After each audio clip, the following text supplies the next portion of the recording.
Here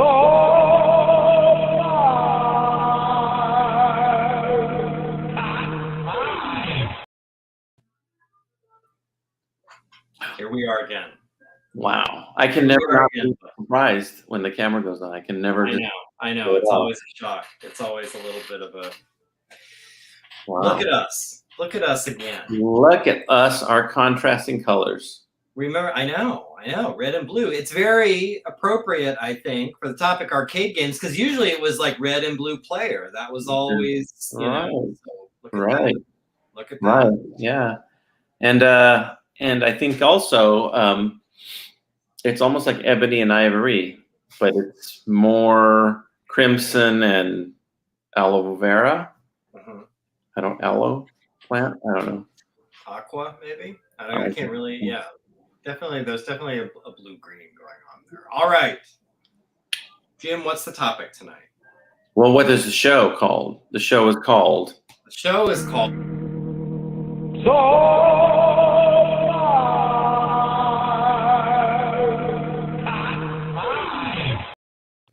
It never gets old. Never. And tonight, I was very excited about this one because this one's near and dear to my heart. We're going to go through our top 5 personal favorite, not all-time fave, personal favorite arcade games of all time.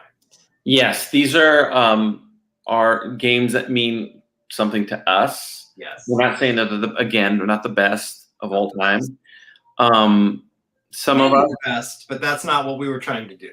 Yeah, to us they're the best. Yes. So and some of us spent a lot of thought and deep preparation on this, and took a lot of time with their answer. And yes. the other one is Jim. In your defense, or in my defense, I was a true arcade rat back in the day. I started hitting the arcades when I was in junior high, and fell just head over heels with that activity all through junior high, high school, and into college. I loved going to arcades more than anything. Well, maybe not as much as like actually playing video games at home, which will probably be a different top 5 console games. But nothing was greater than getting a pocket full of quarters and going to your favorite arcade, your favorite local arcade, which is something I miss desperately, by the way.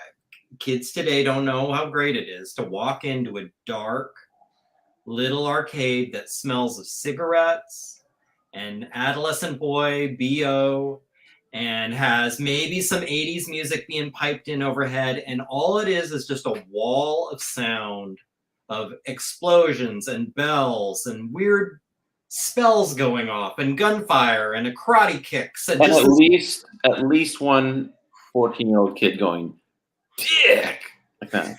Yes, people screaming, people laughing, and just like it, like as loud as standing next to Niagara Falls of just video, and this whiff of ozone in the air, like when you like an old vacuum cleaner. Just you could tell like there's just way too many devices running in this weird little fire hazard of a place. And I love it and miss it. Funnily enough, nobody ever talks about this, but video games were really our introduction to gambling. Because you're putting a quarter into the machine, and you might play for 5 minutes, you might play for 15 minutes, or you might play for 35 seconds and die. And then you put another quarter in, and it's addictive and fun, and it's the payoff. Is there really a payoff? What is you never shut the game down. Well, some of us did. Some of us did, sir.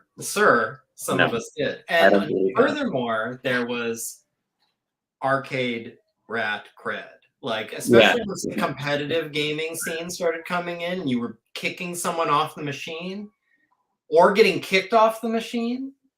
Like there's nothing like that. There was nothing like seeing some guy just beating people left and right, some competitive game. You go and drop a quarter in and you make him have to dig through his pockets for a quarter himself. Like it's a great feeling. So there's nothing like the feeling of when a machine's been unplugged and plugged back in, and there's no high scores, and you're the first one to play on it. Yes, and so that's just open cheap road. Yeah, but I got to give a shout out to my local arcade. Grew up in West Covina, and there was a place called the Fashion Plaza I'm sure you've heard of it. We have International. a fashion plaza here. So. Oh, do you really? Oh, yeah, we do. Is it Westfields? So it's probably yours is probably like Arthur's Fashion Plaza. It's Scottsdale Fashion Plaza. Oh, okay, excuse me. I'm familiar with their diet. So the Fashion Plaza in West Covina had a place called the Sega Center. Sega. Yeah. Yeah, the Sega Center. I remember the lettering was that lettering. What's that font that has all the lines in it? It's like well, it's like it might be the Sega font, right? Yeah, it's probably the Sega font. Yeah, their brand font. Yeah. Yeah. Sega font also sounds like something that you become when you play too many video games. You're such a Sega font. But it's a condition when your thumb starts to ache. It was, I believe, I want to say they had like some sort of form of carpeting on the wall too. I just think of the color. It was dark, brown carpet on the ground. They had a security guard when you walk in, you know, and I think he was also the change guy. Remember those change? Yes, or the belt thing or the machines. Hold on. Just getting started, Scott. You didn't miss anything. We're still just sharing our love for the arcade. Yes. Talking about Scottsdale too. Yeah. And the Sega Center was our place to go. Nice. And it's morphed over the years. I don't know if it's still there, if it's still some kind of entertainment zone. Arcades have now become like Dave and Buster type places now. They're terrible. And they're all air hockey. Air hockey is, to me, one of the all-time most fun pastimes ever. Air hockey is great, but not an arcade game. And this was something we had to talk about before. Air hockey, darts, pool, none of that's an arcade game. Even if you found it in an arcade, like it doesn't count.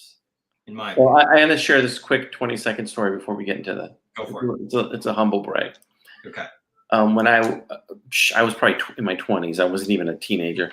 My cousin's husband was in the video game selling business. Like they sold like the big arcade games, and he was a local air hockey champ, and I am no air hockey maestro. Right. But we went to his place, and he kept egging me on to play. He wanted to play.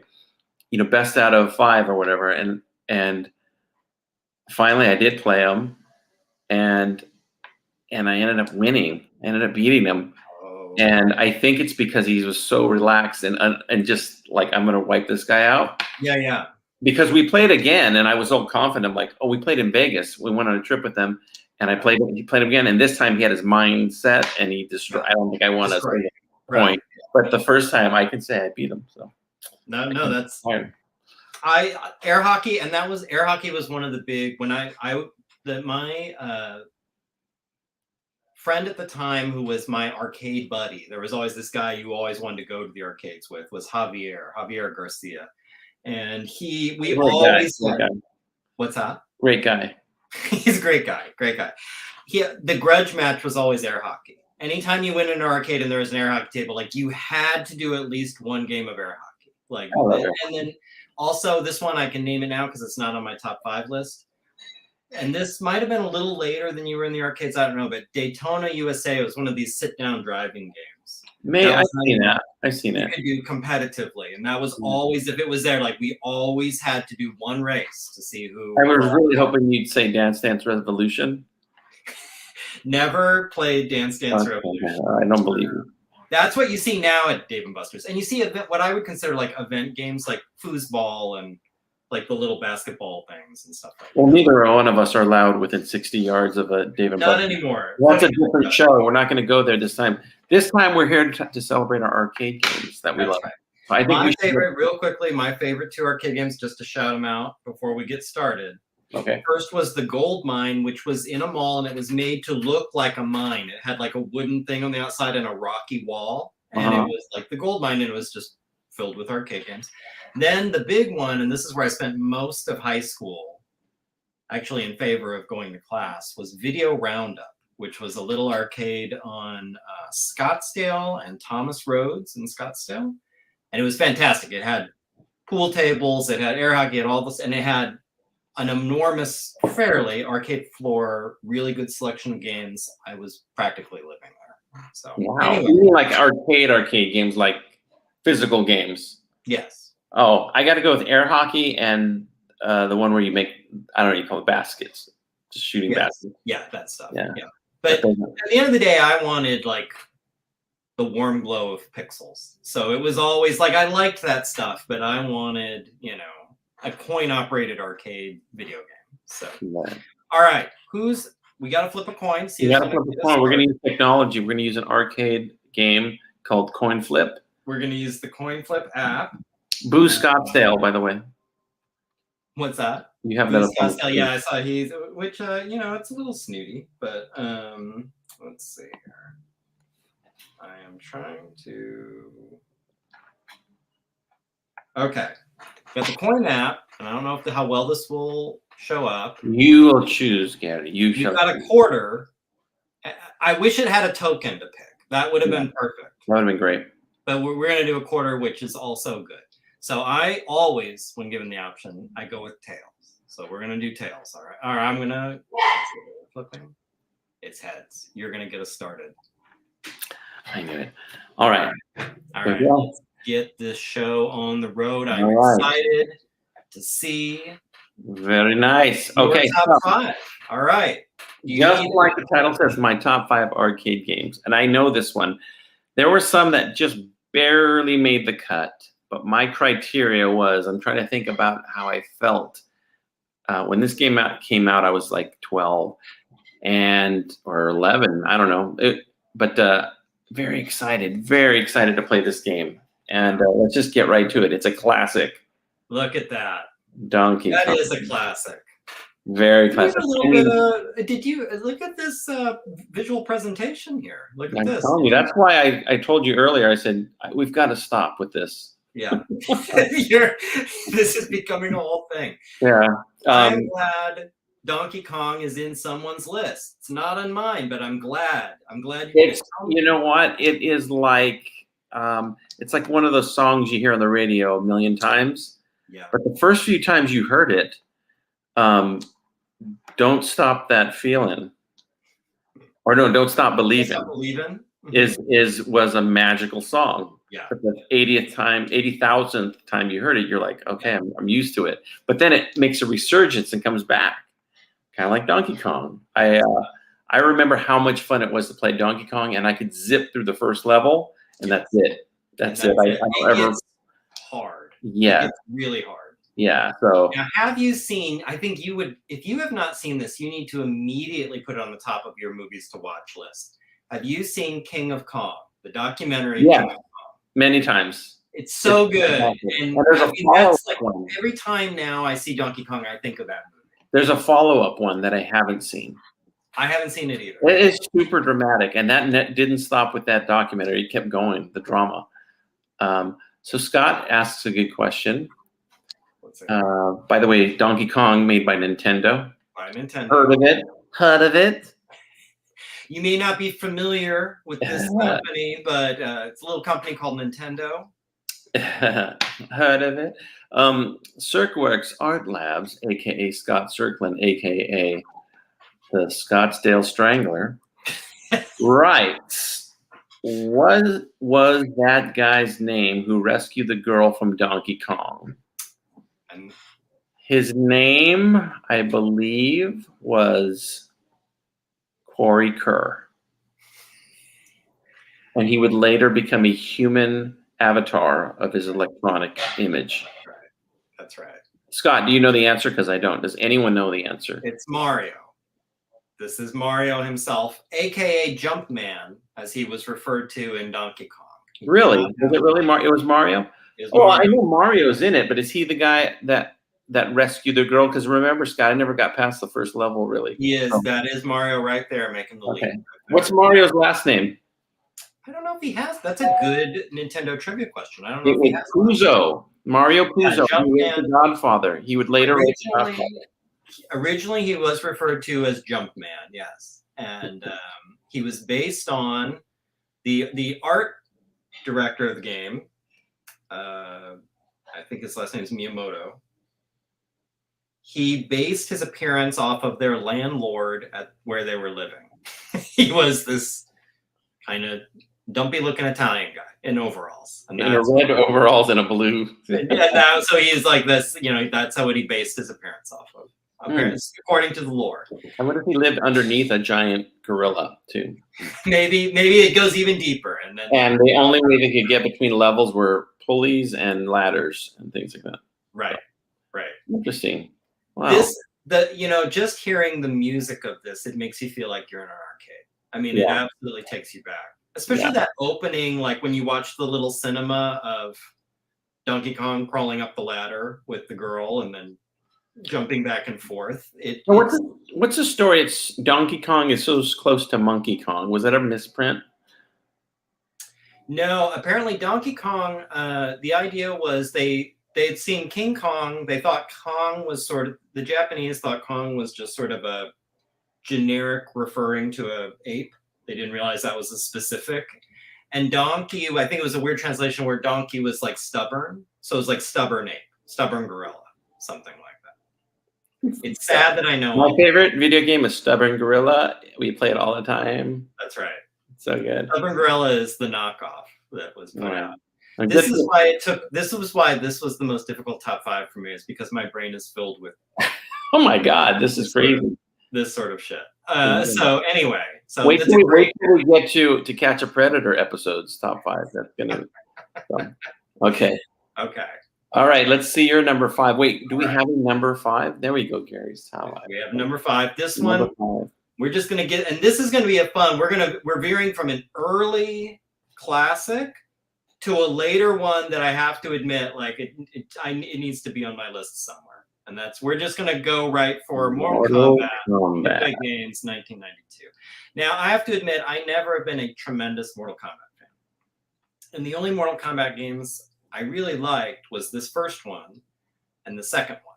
For all the gamers watching this, probably on the replay, yes, Mortal Kombat 2 is the superior game.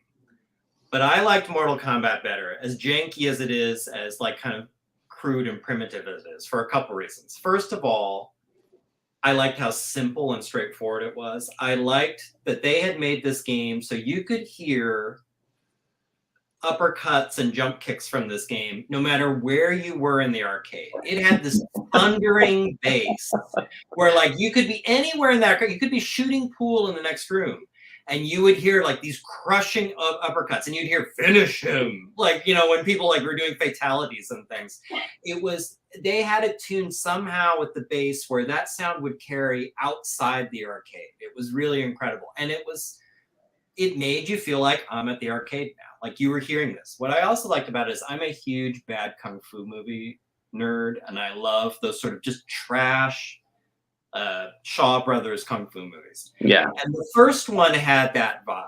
The first one had low budget, gory kung fu movie aesthetic to it, where I felt the future ones got into this weird mystical heavy metal thing that I just didn't care about. Like I liked that this one looked like every bad Shaw Brothers movie I saw, and that's why I was really into it. So, Mortal Kombat. Then they would make a movie about it.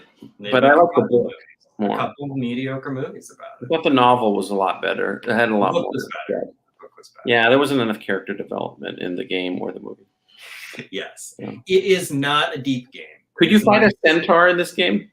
Okay, that is the third one. You can fight a centaur. I believe it was still illegal to fight a centaur when this one came out. Yeah, that was very controversial. Changed. This one, the only monster type thing it had was Goro. You see the statue of him in the back. You're the four-armed claymation. And that was the thing. All the fighters were digital. Like they actually got martial artists and dressed them up and had them do the moves. And that's what was sort of unusual. Yeah, it's really cool. I mean, I agree. This first one there was some kind of crazy magic to it. Yeah. But the only thing in the game that wasn't just an actor was the second to last boss, Goro, who you see that statue in the background, which they made a little claymation, like Harryhausen style, four-armed guy, and stop motion animated him. So he looked pretty cool. It was that's cool. Yeah, that's a fun game. That's a good one. It's a fun game. It's not the best game in the world, but it's a lot of fun. And to me, it's very classic. It's the fifth best game in the world. It's the 5th best game, at least on Gary's list. All right. Now, do you have a spacer? Or Wait, where's our magical numbers that you promised me in the middle, in between? I didn't have time to do it. So is this going to jump immediately to? Okay. Yeah. All right. So there's no spacer. All right. So we're going to go from number 5 all right. to number 4. Hit it. Wait. That's very good. Yes.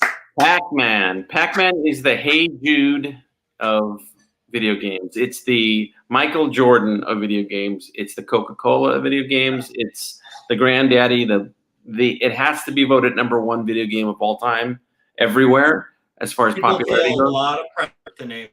Yeah, the only reason it's not number 1 in my book is because there's 3 ahead of it. So, which is mathematically correct. That makes perfect sense. Chris Ward, who people may remember from the Wizard Artcasters broadcast.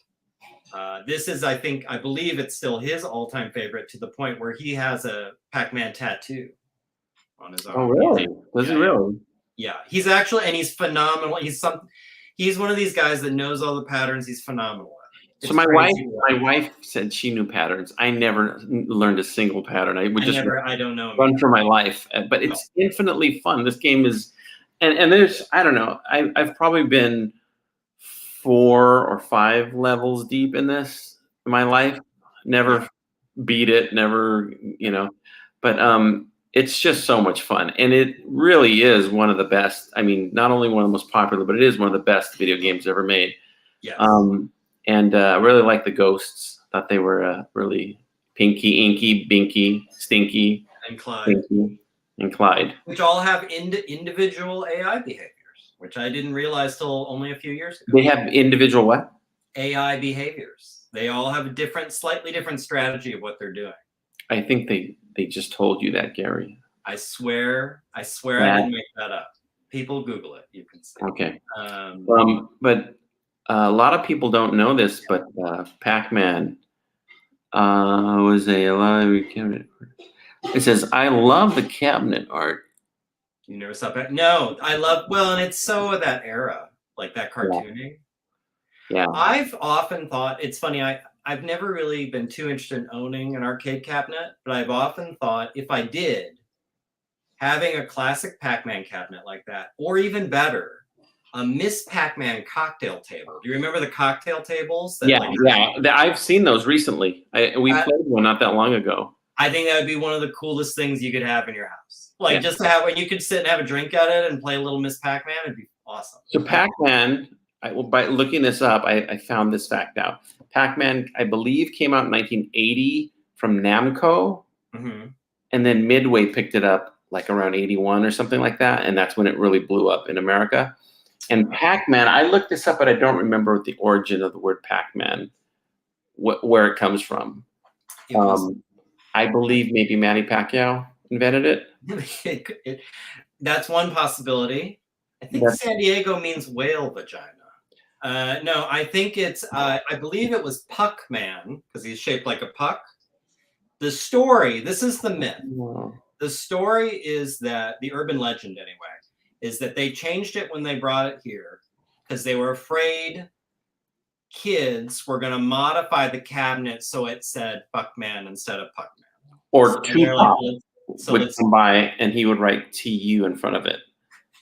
And then, Or that. That's the story anyway. I think the inspiration for the look, according to a Namco source, they were all having pizza, a piece was removed, they saw it and they're like, that could be like a little mouth eating. Yeah, there's no way when we do our top 5 football teams that Gary's going to know this much information. Nothing. Absolutely. There will be never a top. We could do sex and Gary would not know this. That's outrageous. That's outrageous. Just wait for the prep I do for that one. Okay, You've been prepping your whole life. Like I said, I live for this stuff. All right. I want to see you. Let's see your number 4. All right, let's go to number 4. This is the oldest game on my list. It's the not only the oldest of all the classic games, the Pac-Mans, the Donkey Kongs, the Space Invaders, all of those.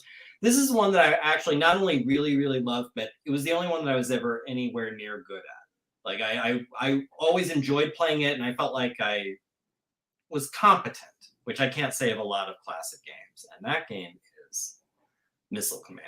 I love, to this day, love Missile Command. It's a good one, yeah. It's a good one. And the thing that breaks my heart about Missile Command is there's not a good way to have an experience with this at home, because it had the trackball in the arcade. It had like for people who don't remember or never played it, there was like a suspended, almost like a billiard ball in it that you would roll around to navigate a cursor. A mouse at home on like maybe on a MAME setup is sort of the same, but it's not. It's a lot easier because the trackball had momentum. Like you would roll it and it would want to keep going, and then you'd have to stop it. And a controller doesn't work at all.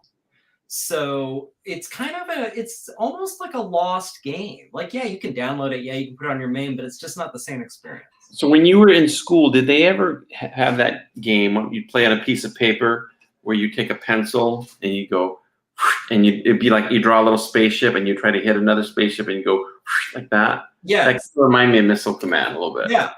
I still, again, this is another one. If I fell into money and was like, I want an arcade machine at home, Missile Command, now that I think of it, would be a good choice because of what I just said. Because you can't, there's no, a joystick doesn't quite capture it, a mouse doesn't capture it. Like, you kind of need that trackball experience. And you got pretty far on this one? I could get back in the day, I would kind of go into a weird tunnel vision and I could play for a while. And it gets exhausting for your eyes because this sort of shows it, but the color schemes as the game goes on get more and more like day glow and awful. And it gets really difficult to look at it after a while. Like, I don't know if that's by design or what. So like, it's exhausting. Far enough into this game, you actually control the real missiles of the United States. Well, also that's one of the beauties of it. I mean, this is height of the Cold War right here. You know, this is the war games. No, this is a few years before war games, but this is when people were really thinking about nuclear war. Oh yeah, totally. Scott, I agree. The cocktail cabs are awesome, and that's why now, if you want one, you pay. You pay for it. I want to correct Scott's grammar first before we go on. Okay. Was the shit, Scott, not were the shit. The proper usage of the shit as an. The audience is enthusiastic, Jim. Don't tamp down their enthusiasm. I'm sorry, I'm killing it. Encouraging the enthusiasm. Let's go to your next one. All right. Do you have any preamble? That's why I don't get a number, because I behave like that. Okay. That's right. My number 3. I have to think now. What were my top 3? What was your number 3? If I filter through my slides, if you want, I can take it down and look at it. No, we're good. I remember it now. Okay, my number 3 is a bizarre one, and I picked this next one because I truly loved to play this game. Scott, you are the audience. The audience. The whole audience. In the audience. You are the audience. Yeah, you are. Scott is not in the audience. He's on. Okay, my next one I picked because it's a bizarre one, and I used to love. It's almost like finding Cactus Cooler. It's like if you like Cactus Cooler, where they don't sell it everywhere, but you find it, you got to. I would rush to this game and play this next one. Okay, all right. And it really is. No, I failed. You failed. Is this not the one? Oh, it's not the one. Okay.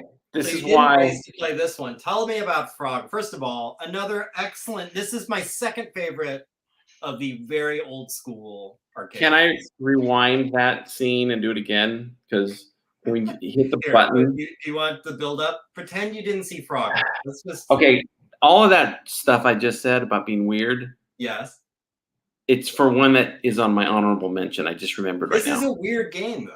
So, but okay. Well, Frogger, I truly love. Oh my God. Okay, but Frogger, I truly did love. This is not a oddball game. You'd find Frogger everywhere. Yeah, no, Frogger is not the Cactus Cooler. It's not the Cactus Cooler. Frogger is the Sprite. It's everywhere. It's everywhere. It's pervasive. I'll talk about the Cactus Cooler one later. Damn it, I blew that. Okay, I should write them down next time. I was good at Frogger. Frogger was one, like you were good at Missile Command, I was good at Frogger. I could get really far, and it was fun. And I used to do that in real life with cars anyways. So that was always a good thing. So in case you don't know what Frogger is, you're not trying to catch frogs. You were a frog that was, I believe, late to work or something like that, as most frogs are. That's what it appears to be with his suitcase and tie. Yeah. Yeah. What was crazy, I didn't know this, but the frog worked at an abortion clinic. I thought that was really. That's a strange choice. That was really edgy. But anyways, so the frog is basically jumping through traffic, and if a car touches you, you're dead, just like in real life. And you would traffic, you would jump on turtle shells that would go underwater, and you had to jump off of them. You had to time everything well.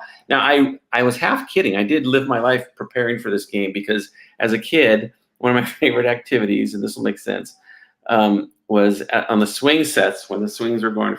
I used to love to walk through them real casually, and I was doing my little Steve Martin routine where I was being very casual. I'd stop and they go in front of me, and then you'd walk, and then I forgot something. Oh, what's that? And they just barely miss you. I live life on the edge, Gary. I don't think. Yeah. But Frogger, that training helped me with Frogger, helped me become a better Frogger in my life. So Frogger's a great game. And I'm not as good at it as I am at Missile Command. I'm decent at Frogger. I'm not great, but I'm decent. And it's one of those games where if I even saw it today, I think I'd want to drop a quarter on it. Yeah. Frogger is really endless fun. Great game. It was available everywhere, unlike Cactus Cooler. Yes. And I was good at it, and I could make my quarter last a long time on Frogger, whereas on other games, forget about it. Like Pac-Man, not always. No. Sometimes you can get knocked out of Pac-Man fast. Gary and I had talked earlier, and he asked me the year range of my games, and I think it's like a 3-year period. They're all like. Do you have any? We haven't seen a 70s yet, have we? So it's all been early 80s. No 70s. Yeah. Did they have the video games in this? Space Invaders would have been. Pong would have been. No, I think in the Asteroids. 70s, probably too above my head. Then I wasn't a teenager, or I wasn't even a preteen in the 70s. But anyways, Frogger. I have much love for Frogger, and this is a Hall of Fame game. I see now why you were stressing over getting your slides put together with this composition going on here. This is damn thing. Yes, I know. I just need to make a list next time. But put the name up in just Times New Roman, Frogger. Yeah. I appreciate the effort, and I appreciate seeing. Especially look at that wood paneling or that faux wood paneling. I mean, how great is that? Fun. Remember when that was? I think you have to agree, Gary, that I may have lost in life, but I win for these graphics. You do. Okay. All right. Let's see what number 3 is for Gary. I don't think this would be on anybody else's top 5. It is very much just a game that, for whatever bizarre reason, I loved. Let me guess. You're gonna guess? So, hold on. I know what it is. No, you don't. You don't know what it is. Okay, tell me when. 1. Ready? Yes. 2, 3. Nice try. You're close. I considered Tori Amos as my arcade game, my number 3. This is Forgotten Worlds by Capcom. I've forgotten that world already. I've never heard of it.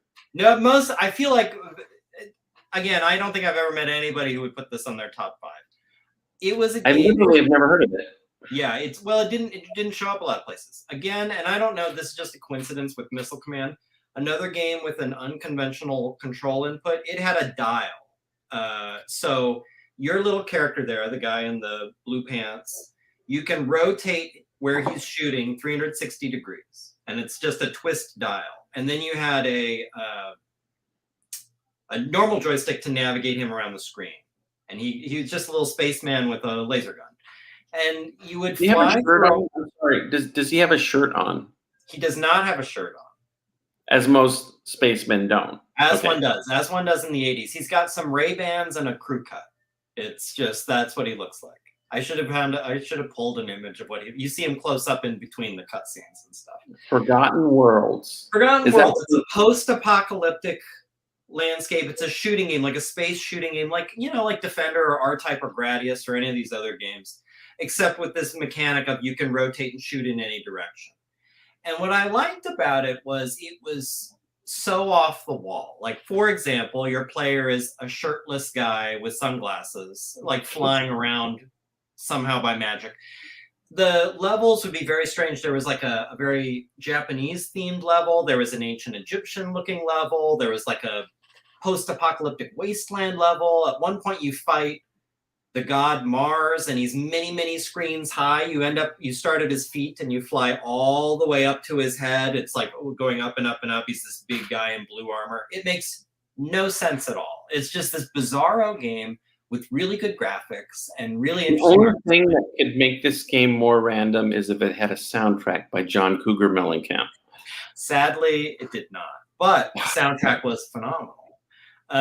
It just was a weird, great game. And what I liked about Capcom games, which is my favorite arcade game developer, in this era especially, they always went hard in the paint. Like, all their games were they went all the way. Even if it was the most bizarre idea, they just went all the way with it. And I was always excited to play through their games and just see whatever kind of weirdness they cooked up. So Forgotten Worlds is my number 3. Crew cut, Ray-Ban, yeah, shirtless, undead dragon with his ribs right here in this screen. They will try and shoot out and stab you. It makes no sense. Did he have a thick mustache? No mustache. But your partner, if it's 2-player, player 2 is a black guy in red pants with a mohawk, which ironically actually was his partner. So, perfect. Forgotten World. So there you go. Just the random people, people who are way into this era of Capcom arcade, they'll know Forgotten Worlds. But it's definitely the most obscure game on my list, I think. You know what? You make it sound very interesting because it is so random. I've never heard of this game. Watch a playthrough of it. Go to YouTube. I'm gonna YouTube this game. Forgotten Worlds long play, and just watch. You'll see, and just skip around. You'll see the appeal, like just the visual, just the art direction is fun to look at. This game is the Cactus Cooler of video games. This could be the Cactus Cooler for sure. Wow, I like that. Are we about now to see? Oh no, you said your Cactus Cooler game is an honorable mention. Is that correct? Yeah, I forgot. I didn't put it in one because of what you're about to see. What you're about to see is magical. So, am I supposed? Do you want to just reveal it? Yeah. Let's just do it. Let's just hold the suspense. This is beyond Cactus Cooler. This is more. This is RC Cola Select of video games. This is Crazy Climber. I am in shock. I don't know if you've ever heard of this game. I have heard of it, but I loved this game. I don't think I've thought about it in 25 years. Yeah. This is another game I was good at. So I was good at running in between cars and climbing buildings. Well, I don't know what that says, but Crazy Climber. Fantastic game. So they had Crazy Climber at a liquor store. And Crazy Climber came out in 1980. So I was 10 years old when I was playing this. I was 10 years old hanging out in the liquor store, and I'm not even kidding. No, that was a different time. Shout out to Haig's Liquor. And it's where we bought all of our KISS cards and everything. So, and I would play this game over and over and over. I was so enthralled by it. It was so much fun. Crazy Climber. Please go YouTube this game if you've never seen it. It's so cheap and funny and dumb. And you're just climbing a building and people are dropping things at you. Kind of like flower pots and stuff, right? Yeah, and I think you're supposed to try to get to some helicopter. I think I might have gotten to the helicopter before. I don't remember. This is truly a game of not of a goal. It's just the joy of climbing a building and having people drop flower pots at you and things like that. At the first glance, I thought maybe it was elevator action. Which, do you remember that one? No. But that's actually a really good movie. So if you ever get a chance, go check that out. The adult film, you mean? Of the video store. No, Crazy Climber. Crazy Climber. I'm gonna watch a Crazy Climber video after this. And this is the company Nichibutsu. That's a name? Yeah, Nichibutsu. Nichibutsu. I wonder. Well, we're banned now. I'm sorry, that's how you say it. That was Go ask that other guy and his partner. So what did he say? Scott has a comment. He says, when Jim went on to a successful career doing parkour. Yeah. It inspired you. I'm definitely gonna watch a video of Crazy Climber after this because I haven't even thought about that game in what feels like decades. For me to make it my second favorite, this is truly just a joy game. That is. And what's funny is my number 3 and number 2. There really is something about, like, I guess I liked dodging danger. Yeah. Or whatever. I guess that's the thing. It's sort of a genre here. It's sort of like evading, Like I wasn't killing people. I was like avoiding, things. You're trying to find the holes. You're trying to slip through. I was a peaceful kid. Although I will tell you something. I went to play this game. I'll never forget this. I probably 10 years old, maybe 11. Yeah. And I put my quarters on the top of the machine, and these two, like, 15, 16, 17-year-old cholos, these two kids came and they're standing right by me. And I looked up and my quarters were all gone. And I looked and they were just like pretty much going like how many quarters are there? Just counting them in front of you? And I didn't know what to do. I'm 9 years old and I'm by myself, which was dumb to put all your money up, And I killed them both. So it was a happy ending. It worked out, I guess. Worked out. That's another thing that the kids today are missing out on. Putting your quarters on the thing. Did you ever do that? Absolutely, especially with my number 1 pick. That was how it was done. Speaking of number 1, Scott absolutely is our number 1 fan tonight. He's absolutely the number 1. 100%. If I had a top 5 fans tonight, I think it'd all be Cirqueworks. It would just be Scott circling 1 through 5. Yeah. There we go. I love it. All right. Final thoughts on Crazy Climber? It's just fun. It was just pure fun, and I liked it. And I don't know. It was almost going to be my number 1 until I remembered the magic of my number 1. The number 1 I picked. No other video game made me feel this way, but I'll go to yours next. Okay. All right. So number 2, this one is a better known game compared to Forgotten Worlds. Also by Capcom. As I mentioned before, Capcom was my number 1 favorite game developer, both at home and in the arcade. Capcom put out an arcade game, I wanted to play it. Put out a home game, I was interested in playing it. I thought they could do no wrong. Let me guess. Are you going to guess? Bill Cosby's Kung Fu Boating Adventure. Look at how right you were. So Final Fight. Final Fight is, in my opinion, the best in the genre. Basically, this was the genre that was started by, there were games before it, but basically started by Double Dragon. All of the genre of like walking along urban blight, and fighting gang members, like and criminals and thugs, like that. That and just quarters from your machine. Exactly. That we're just counting your money in front of you. These are the guys. I feel like this was the best. Now, there were way more Capcom fighting games, all sorts of other company fighting games after this. I still think this is my go-to favorite. I get this strange feeling that this wasn't the final fight. It was not. It was actually the first of many, many, many fights. But final fights. Anyone who's played it knows exactly what I'm talking about. It just feels good. It's snappy. It feels very responsive. You always know exactly where your character is and how to make him do what you need him to do. And there's a really good kinetic feel to it it's kind of hard to articulate, but there's good feedback. When you hit an enemy or an enemy hits you, there's like a snap to it. There's a lot of good visual feedback. Like it just feels clean and sharp and snappy and crisp. Those are like the words I would use to describe.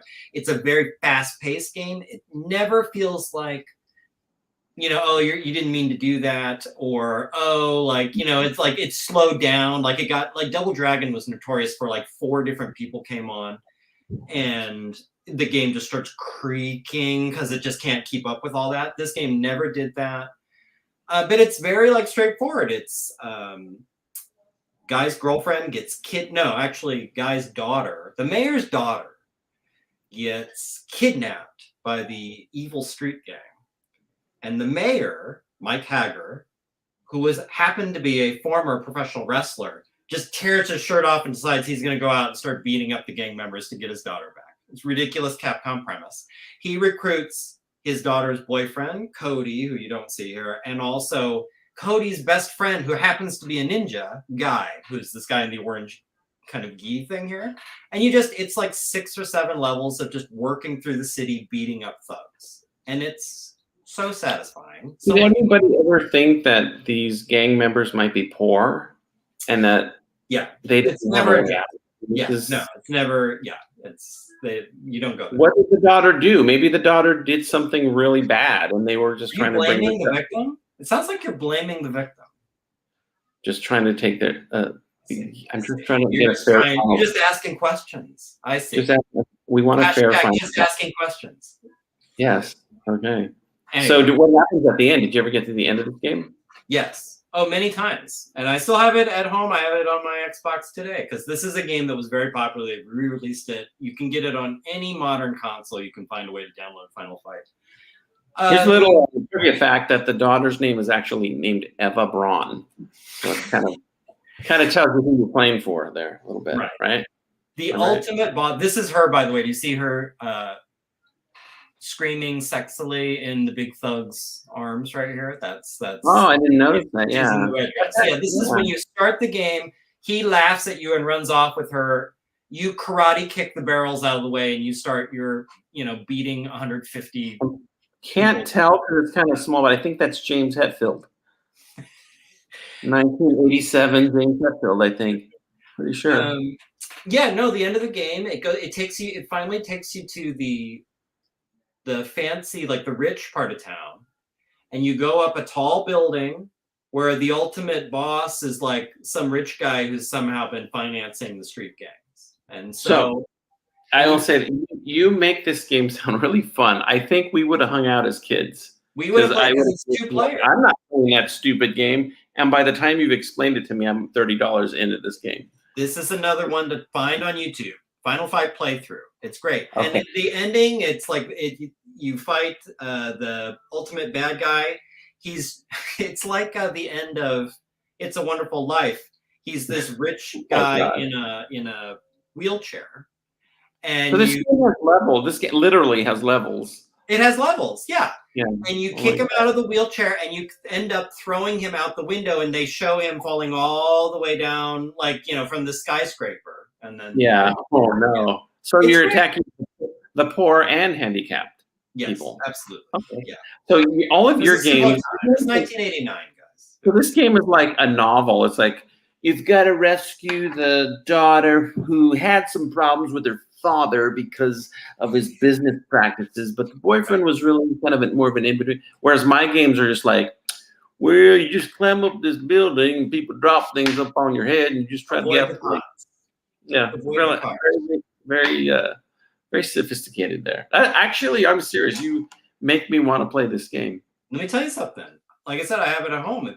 If and when you come to Phoenix to visit, we're playing Final Fight. We're gonna beat up some street thugs.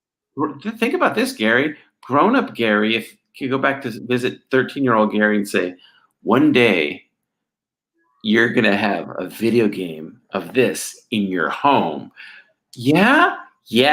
And you're going to have hair in special places. In maybe 10 I've thought about both those things often. Maybe 10 to 15 years from now. Maybe 20. Well, Gary, why couldn't you just go back to your number 2, and then that would have been screen and given drama to my number 1? Oh well, here, look, we can. There you go. We can use mine 2. All right. Now you tell me. No, wait. What if my number 1 was Final? No. You need number 1. Yeah. Right? You're number 1. I'm number 1. So okay, while this is no final fight, which actually is, I think, gets the coolest description of the night. This game was a game based on a movie, and I love the movie. I probably saw this movie in the theater 4 times, at least 5 times, and totally dug it. I watched it not that long ago, and in a strange way, to me, it holds up. It's cheesy, but it holds up. I'm racking my brain right now. And they made it. It's Fried Green Tomatoes, the movie, the video game. I bet I know what it is. I bet You do too. I bet you do too. I bet I do. Tori Amos, the video game. Tori Amos, isn't it? It's Little Earthquakes, the video game. Yeah. This game to me held a true magic. Like this game, there was something super magical about this game, and I just remember the feeling like when I'd see it somewhere, I'd really want different than Crazy Climber. Yes, that's different. But my number 1 video game, personal favorite, yes, is of course, Tron. Nice. Very nice. I love this game. It had 4 games in it. See this little 4 thing? Games, that's right. Yeah. Yeah, the little map right here to the right. Yes. Top right corner. Different color. Yeah. Yeah. One of them was a light cycle game. One of them was a tank game. Yes. One of them was a weird disc game. And the 4th game, I believe it had something to do with erotica. Love. Yeah. I think, well, isn't it this thing in the bottom right? This where we had to break that color barrier to get through. Like, do you see the bottom right here? Yeah, that was really ahead of its time, breaking the color barrier. Breaking the color barrier, yeah. Get past the glass ceiling. Nice. I remember, and I was only good at 2 of these games, 2 of these 4 games. Which ones? The light cycle one with the walls. Wasn't that a great game? That was so much fun. Yeah, so it was a great. And I was pretty good with the disc one, where like you're throwing discs against an opponent, like you're rebounding them off the wall, right? Yes. Okay, that's one of. Okay, so that discs one, like little platforms, and you're throwing those frisbees at each other. Well, that's the one when you're breaking through that little color barrier thing to go to the NPC is the villain, Master Control or MCP. I don't know. Oh, there we go. Master P was the villain. Detroit Master Control. There you go. Yeah. So thank you, Scott. Yeah, it was so much fun. The lighting of the console itself, it just felt like the way the buttons and the controller lit up, like they were all glowing like the movie. This game was a gateway game to psychedelic drugs for every kid, right? Am I right? All of us, right? Yeah. This game, just there was really truly a magic to it. And Tron wasn't Disney. Was it Disney? It was Disney, wasn't it? It is, at least now. I don't remember if it was at the time. Like, is it something that it might have been back then too? It had a Disney magic to it, though. This game was designed really well. It was fun. The sounds were great. Yeah. It was just a really. It made, as a little kid, it made you feel like you were part of the film, kind of. You know, it had a really good vibe to it. I just really adored this game as a kid. I remember the music being really good too, where it was one of those games you could hear anywhere in the arcade. You could kind of pick up Tron somewhere. But yeah. So anyway, so Tron is my number 1. Very nice. Yeah. Very nice. And it didn't have anything where you climb a building and people drop little, flower pots at you. It should have. There's still a lot of evading the light cycle walls, evading. And I'll say this too: Tron Legacy, totally liked it. Totally loved it. I still haven't seen it. That's the new one with Wild, right? Totally, yes. And Olivia, not Olivia Munn, Wilde. Olivia Wilde. Her character in that movie is one of my top 3 favorite female pretty ladies in a movie. She was outstanding in that. So it's just I love it. I like the design, the feel of it. I wish they would have made a 3rd one. I'll watch it. So side question, just for us to discuss off the air. I don't know if you followed any of this Olivia Wilde drama around her like latest movie. Have you seen any of this? I want I to know get a that sense. The question Harry for Styles, did Harry Styles spit on somebody? Some Chris yeah, Pine? well, Olivia Wilde may or may not be like a drama queen or something. I don't know. I It's don't very know. interesting. But I don't know. we'll move on. That's not. We're talking about arcade games tonight. Top 5 gossips. All right. All right. So that was my number 1. Now I'm That was curious your about number one. My number one. So I loved going to arcades well before this game came out. I feel like this game was 90, 91, 92. I don't remember. We'll see. I know I looked it up, but I think it was probably 91 or 92. I was definitely an arcade rat before this game, but when this game came out, my high school career took a nosedive because I always wanted to be playing this game in the arcade. I was nuts about it. When it eventually got a home port, I bought that and played that like crazy at home. So it was like at the arcade I was playing it, at home I was playing it. And there were actually tournaments at Video Roundup, the local arcade I went to, which I would enter and perform not badly in. And one of my personal biographical highlights, second place in a tournament in this game where it was just every kind of maniac showing up to play. And somehow I squeaked out a second place run and won some cash, as a matter of fact. And that game is Street Fighter 2. Street Fighter 2 is just as good as an arcade game gets, as far as I'm concerned. First of all of your games are fighting. They're fighting. Yours are avoiding things. Mine is confrontation. Confrontation, Jim. Get in people's face. Swear off. No, this is where like you would put your quarter up. You could play a single player mode where you'd play computer opponents, but really it was like a versus game. There were, people would come, they pick their character, and people would do a line of quarters up there because there'd be a line of people waiting to play. This game was so huge in the arcades when it hit. So huge, but bigger than Mortal Kombat, bigger than any of that stuff. What now, let me ask you, since I'm not familiar with the intricacies of these games, what made this particular game better than Mortal Kombat or Street Fighter 1 or Street Fighter 1, okay, so Mortal Kombat, for all its fun kind of teenage flash with like the violence of it and the sound effects and the whole aesthetic, was not a very complicated or deep game. And it also had a great deal of jank in that like there were a lot of ways to cheese people. There were a lot of ways to take advantage of weird gaps in the gameplay. There's a lot of the AI was sort of unfair. It just wasn't it didn't play especially well. It was fun to play, but you couldn't really you weren't going to really see like a sophisticated Mortal Kombat player because the game wasn't very sophisticated. If Mortal Kombat is checkers, Street Fighter 2 is chess. It is a very tightly dialed in game where each character has a completely different set of strengths and weaknesses, a whole variety of moves that you want to kind of learn and know in which cases you want to use them. And it really becomes like a skill exercise. And it starts the moment someone walks up to the player 2 side, puts a quarter in and picks a character. And you're looking at that character that they picked, and you know about that character, and you know the character that you're playing, and you're thinking like, where are the advantages and disadvantages? Give me an example. Give me a practical example. So, for example, so Ryu on the left here, he's like sort of the main generic entry-level character in the game. He's the simplest one to come to terms with.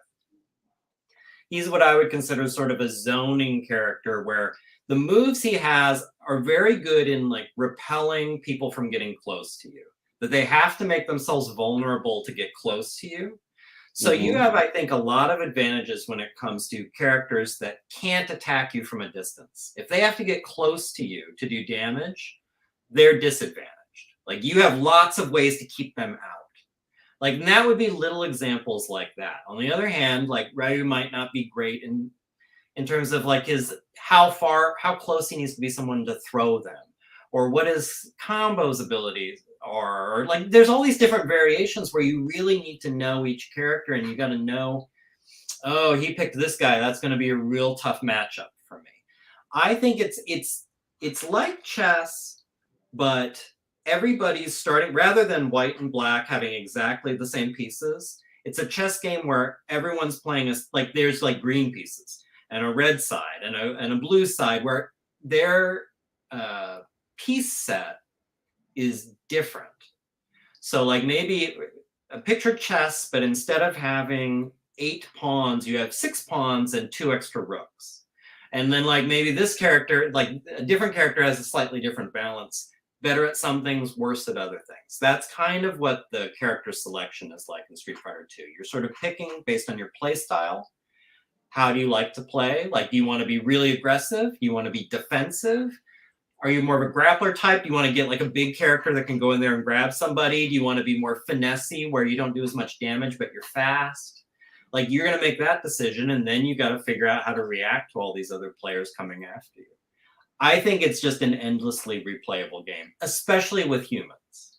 Playing against the computer can get a little tedious, but with other players... We have a couple of good comments. The last two for Scott says, and this is true, Gary is a street fighting man. That's right. I think we can all agree on that. And then Corey says, yes, it's like chess, but with fireballs. Yeah, exactly. And hurricane kicks and spinning pile. So what character would you pick usually? I liked Ryu on the left there. I thought he was a good all-arounder, and he fit my play style. I liked that I played him very defensively, where I would just hang back and wait for someone to make a mistake. Wait for someone to leave themselves open. Use their words to hurt people? Because I was always told that your words can hurt worse than... Unfortunately, that was something that was neglected in this game. No words. Yeah, spinning bird kick, that was the female character in the game. There was a Chinese kung fu master or wushu master, Chun-Li, who she would do a spinning, it's just a ton of fun. You got to check out Street Fighter 2. You know how you wait in line a long time for something, and then your friend gets in line and says, here, I'm here at the last minute? That's Scott right here. Scott snuck in his top 5. Look at him. Look at him. No, this is good. I love it. Mrs. Pac-Man, I fully agree. I would argue Miss Pac-Man, not only do I like it better than Pac-Man, I think it's superior to Pac-Man. That's Leanne's favorite game. Star Wars is great. Good pick, Miss Pac-Man. Star Wars. Is that the one where you're going down the... Yeah, the last level is the trench run, and then it repeats. But it's a vector game, so it's all like the clean lines, like asteroids. Spy Hunter. I think it does with the car, right? Yes. Okay, I vaguely remember. I didn't play that. On the road. It has the Peter Gunn soundtrack. Okay, yes, I remember it now. Yes, I remember it. That was Dragon Slayer. The Dawn. That's Dragon Slayer. Good stuff. Fantastic. So we'll just say this: since Scott broke the seal on this, it is now open season from now on. When people comment, if you want to give us your top 5, perhaps we'll read them too, even though you didn't go through the trouble and huge expense of putting the show on. Corey Kerr was picked Chun-Li most of the time in Street Fighter 2. Yeah. I picked a character named Herpivore. He had herpes, and people were just afraid to fight him. So just don't want to get too close. Are you ready to reveal your honorable mentions? Are we going to do our honorable mentions now? We're going to do honorable mentions, of which I have many because I'm an arcade nerd, and this is my last chance to talk about it. So get ready. All right. Who starts first? Okay. My honorable. All right. So earlier, now, which was the cactus? What the cactus cooler? I mentioned there was a really weird game that when I see it, I'd have to go play it because I loved it so much. It's got to be Frenzy, right? With Frenzy, yeah, that was a really bizarre. I wasn't so much a shooting game as it was a stay alive when zombies or something are trying to get you and you're just shooting everybody and running around. So it was a defensive game, but it was fun. And this is another one I was good at too. Frenzy. So that was a good one. The middle one, Battle Tank. Do you remember that one? I do remember Battle Tank. They had Battle Tank at Thrifty Mart by my house. It was a supermarket. It was one of, I don't know what year Battle Tank came out, but I want to say it was one of the first video games I'd ever played. And it blew me away, the 3D graphics. 3D? Yeah. Yeah, it was amazing. It was so much fun. And your quarter could last a long time because the designers weren't good enough to make the game difficult. So it wasn't very, that's funny you say that. Because my memory is like, it wasn't very hard. Like you could. No, you could play for a long time. Yeah. This is like one of the only games where you could reach a point where you're like, what? Okay, here I come, Mom, and let And just let it, yeah, like. Yeah, and then thirdly, I picked Dragon's Lair. Okay. Speaking of magic, there was something super magical when Dragon's Lair first came. I'd never seen anything like it. Yeah. The artwork was amazing. Don really good animation. The character, his physique, and his face, and just it was so good. Yeah. The downside of it was I was terrible at it. It was a timing game. People had to time it right, So, Gary, you're gonna have to read that. There's a lot of text. Corey Kerr says arcade games in my childhood are in the same category as people ordering soda or wearing name brand clothing. I was way too poor to ever imagine being allowed to do it. Well, you were understand. You were the one that perk of being an adult. But. Yes, all Gary and all the other fancy whites would make fun of you guys with their collars popped and be like, fancy whites. Squatch is going to appreciate you accusing me of being a fancy white. Yeah. So I got a nickel K to my like, oh, that's pretty cool. See, that was my thing about Dragon's Lair. I remember it being expensive. It was 50 cents when most arcade games were 25. That's right, and yeah. I was terrible at it. I loved watching it, and it's like I never understood what I was supposed to be doing. I never understood how to make it work. So I usually just saw all the different deaths you could experience. I remember there was a guy that was really good at Dragon Lair, and I remember it was almost like a treat when he'd be in the arcade, or was it in the arcade? This game, they had this at a donut shop or something. It was I don't know where it was. It wasn't at an arcade though. Mm-hmm. And to watch this guy play, like this kid play, you'd want to see him play because he'd get far on that game. But I never saw anybody beat the game. No, I never did either. No. I saw people get a lot farther than me. You probably watch all the cutscenes or whatever, right? Like put together. That's another perfect YouTube. I encourage everyone to go through this when we're done and YouTube the playthroughs of all of these. But Dragon's Lair would probably be fun to watch the full successful playthrough. Pop open a cactus cooler and play some Frenzy. There you go. Now, I'm not going to spend a ton of time talking about. Yeah, you got to move, buddy, because I've got a bunch, but there were just some. It's like I can't in good conscience not mention some of these games. All right. We're going to start on the far left. We're going to go clockwise. Far left is Guerrilla War. Guerrilla War is a little bit like Ikari Warriors, if people are familiar. It's another dial game. It was like a click dial game where it was almost like points on a clock where you could. It's not the one where you had a machine gun or something, is it?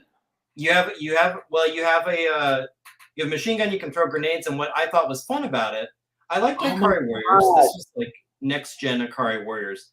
Slightly better playing game, but what I thought was sort of funny about it was it's based. They're a little coy about it, but it's based entirely on the Cuban Revolution. Player 1 is Che Guevara and player 2 is Castro.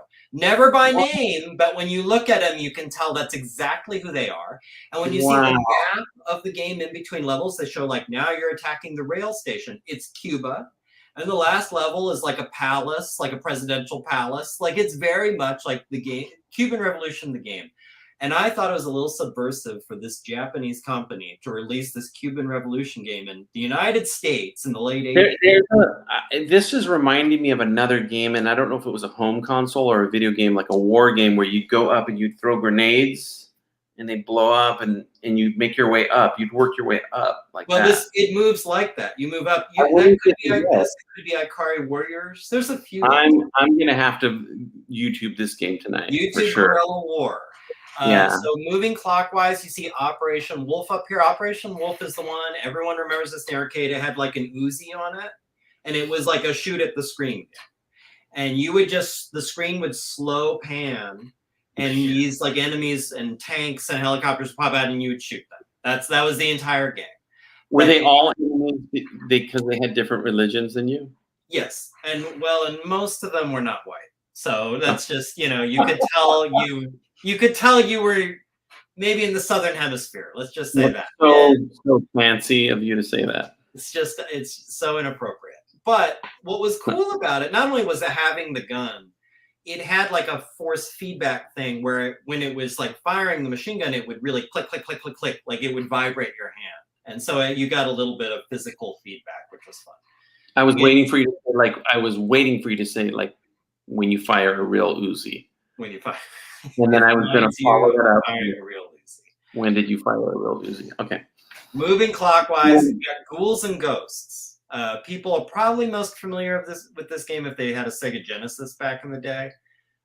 It was another Capcom game with extraordinary, I thought, art direction and art design and visuals. You're a little knight, you're rescuing a princess from the devil, and it takes you through this whole fantasy thing. You start in a graveyard, you go through all these weird fantasy environments. The enemy design is interesting, the backgrounds are beautiful, the music is really cool. What type of game is it? It's like a side-scrolling kind of platforming jump and shoot type game. You can throw little javelins and daggers and stuff. Zombies attack you, little demons, stuff like that. Another one that I encourage people to check out. Continuing clockwise, Outrun, the classic Sega game Outrun, which is just we're going clockwise. So now we're down bottom right where you have the start. Did we already skip the other one? The one in the top right corner? Top right is Ghouls and Ghosts. Oh, that's Ghouls and Ghosts. Yes. Oh, okay. I'm sorry. Okay, that makes sense. Were you going the other clockwise, the anti-clockwise? Because I work with Deacon Burns and counterclockwise so much, you're going the opposite direction. Outrun is just classic Sega, and to me it's very like this reminds me of Summer Vacation. Like not only like just playing video games in an arcade, but like Sega, like they had that Afterburner Outrun era where it's like big blue skies with white clouds, fun music. It's like simple, straightforward games. You're driving on the beach with palm trees and a Ferrari. Like it's just a great, simple game. Yeah, there's something of magic. Again, the word magic about that. Yeah. Yeah. And then finally, bottom center here is Gauntlet 2. No idea how to play that. Gauntlet. That was another thing that I just associate with being in the arcade. Not only was it a fun game, especially for a young D&D nerd like me, that was a game you'd hear anywhere in the arcade because it had voice in it. And it would tell you things that were going on in the game. So like food would heal you in the game. If someone was on the ropes, they were going to die. The game would just announce, Elf needs food badly. Like it would announce, and you would hear that anywhere in the arcade. Or like, don't shoot the potions, or it would just give all this weird like advice, and you would hear it anywhere. It was a lot of fun. Then I got to sneak two more in there: Strider and Shinobi. Shinobi's on the right there. Each of these has a really intricate story. I'm not going to tell. I've talked enough, but the hologram Sega game was. Oh my god. I don't remember the name of it. I know exactly which one you're talking about, though. Yeah. So some honorable mentions. Defender. Weirdest sound effects in a game, huh? Just had that weird. Defender was never good at it. Never good at it. Asteroids, I was terrible at. Somebody mentioned Centipedes. Was never good at it. Centipede and Millipede, I was bad at. Yeah. Yeah. You mentioned Asteroids. Asteroids was really OG. That was an old. That was when video games first. That's probably 70s, right? That's 70s. That's I think 70s. Yeah. That's when. That's when the teenagers smelled like this weird, funny herb that I didn't know. Why do they all smell like this herb? This weird scent. Yeah. Right.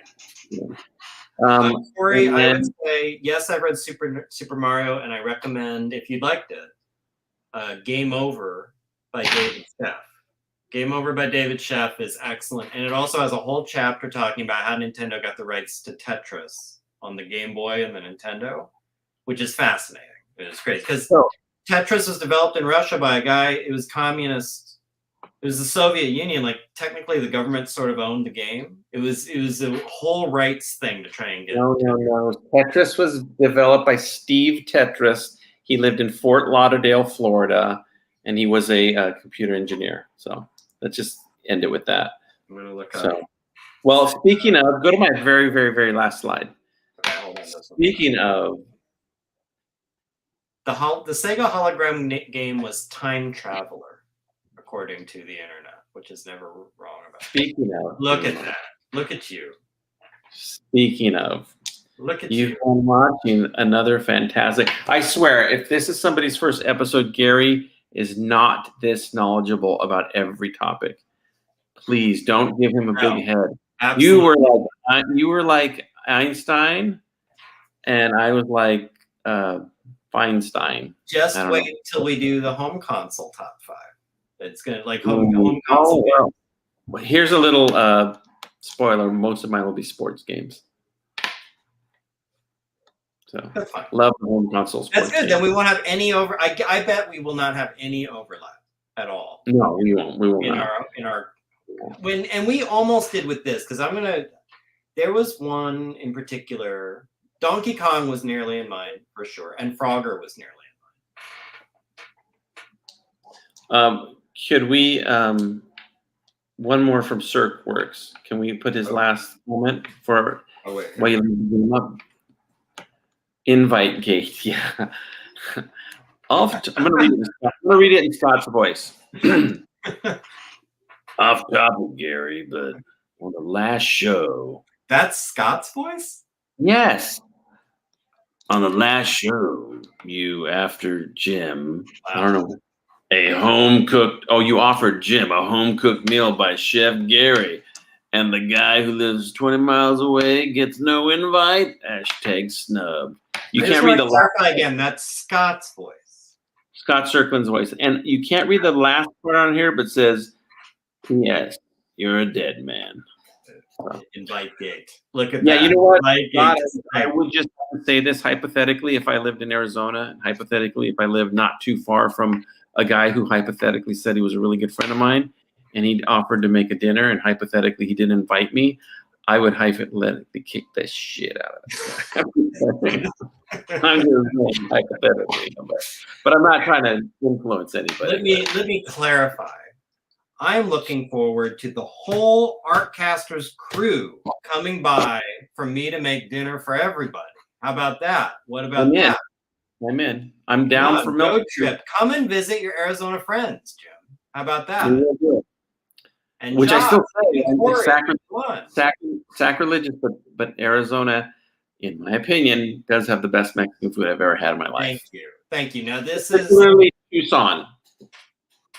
Tucson has some strong. Well, Tucson is like, I mean, you're a hop, skipping, and jumping away from Mexico. It better have good Mexican food. But no, I think we need to get the band together in Phoenix, and we will do.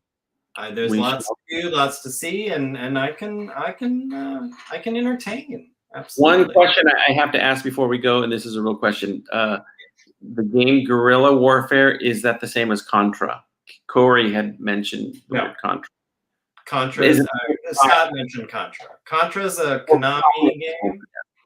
Guerrilla War is SNK. Guerrilla War is a top-down, again, Cuban Revolution game. Contra is invading aliens. It's a whole different thing. Gary, what's 11 times 41? Can you tell me? I thought so. Okay. Gary, who invented Final? Actually, that's 421, right?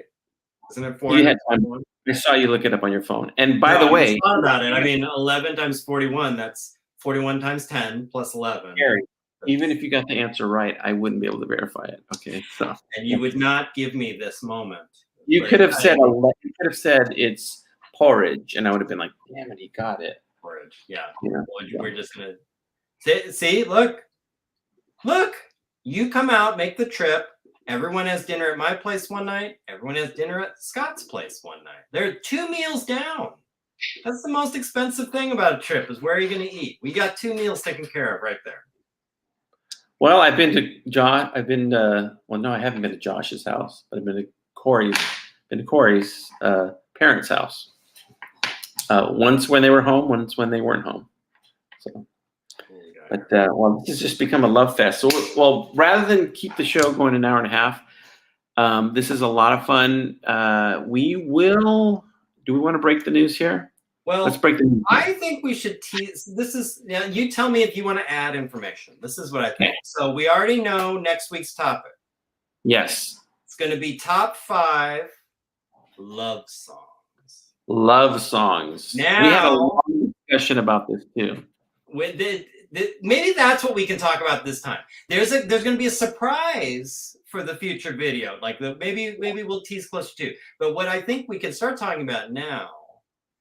There's been some hot debates, a lot of conversations where the tone is getting a little heightened, the language a little aggressive over what is a love song.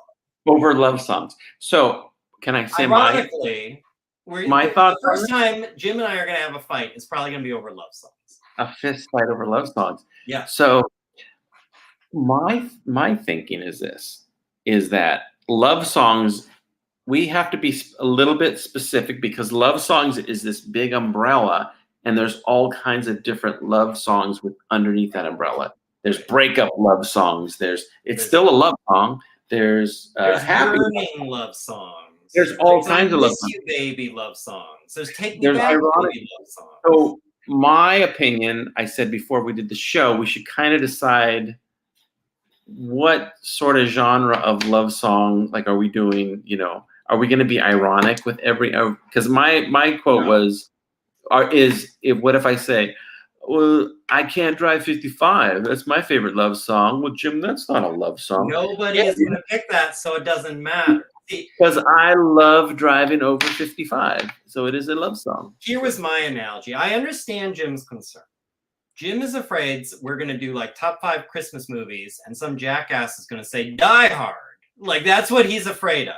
And I share that concern, but I don't think anyone's going to do that. I think there might be some heartbreak songs that someone feels is actually that falls under the umbrella of a love song. Also, I really do believe this, much like the analogy of pornography. Yes. How do you define pornography? I can't define it, but I just know it when I see it. I know it when I see it. And that's what's going to make every day I see it, and I don't know. In my opinion, this is one of the reasons why top 5 love songs is going to be our greatest top 5 yet. One of the reasons. There's another reason that we're maybe not going to tease just yet. I don't know.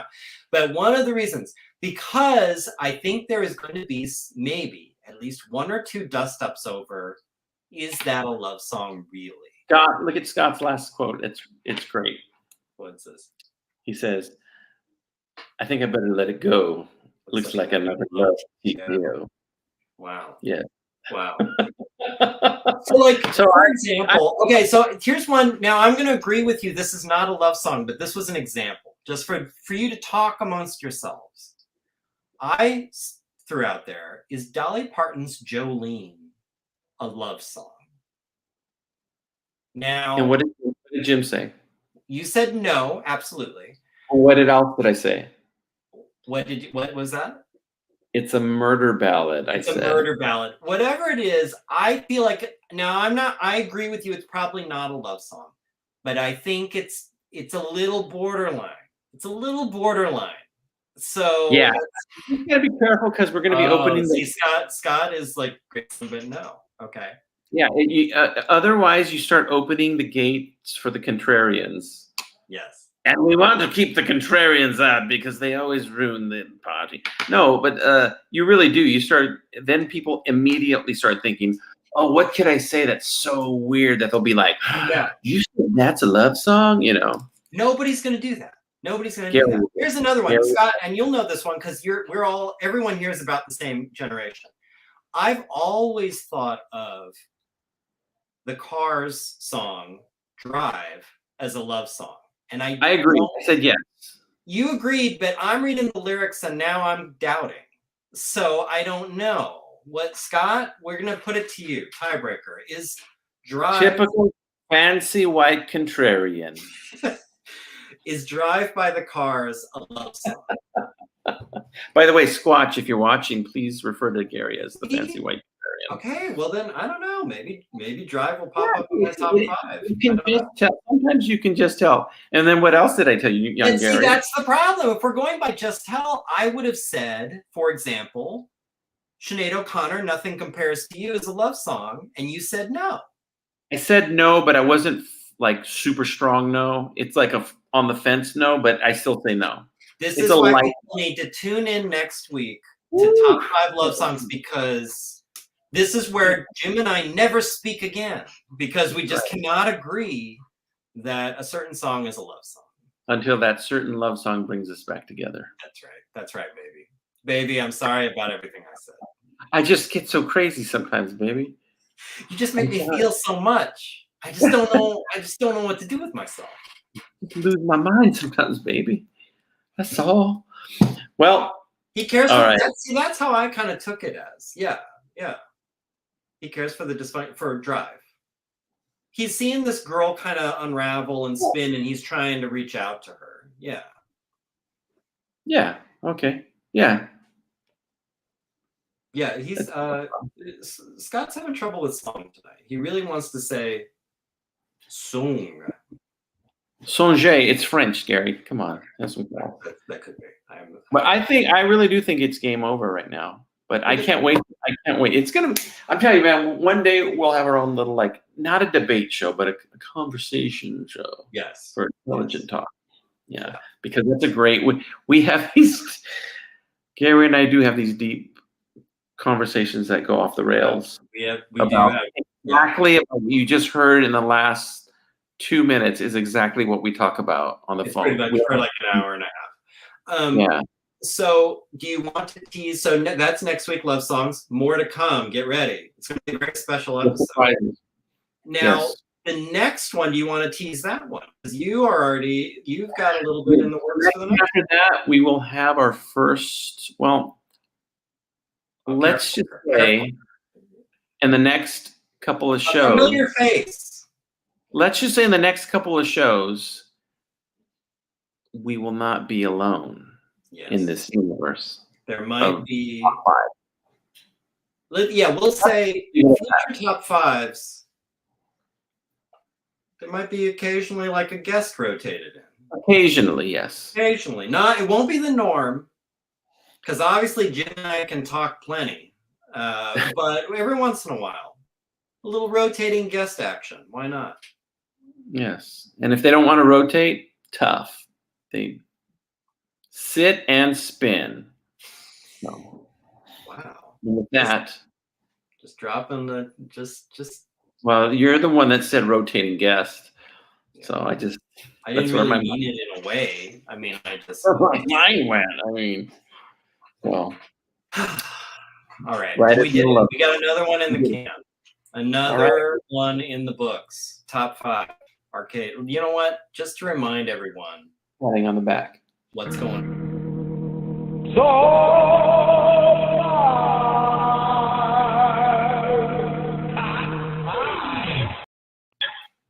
There you go. Brought to you by Infinity Pool. Yeah, what was our sponsor tonight? Infinity Pool. Nice. When you never want the pool to end. Available on YouTube, jimlujan.com. I'm going to, now I just thought of a future top 5, one when you are tired of talking to me, which I'm sure is coming soon. We're going to do top 5 Lujan productions. Because that made me think of it. That might be my number 1. I don't know. I got to think about it. I really mine. All right, I like that. So when you need a week off, you let me know and I'll grab a familiar face and we'll do top 5 Jim Lujan. Yeah. It's a deal. All right. All right, everybody. Next week, get ready. Special episode. Love songs.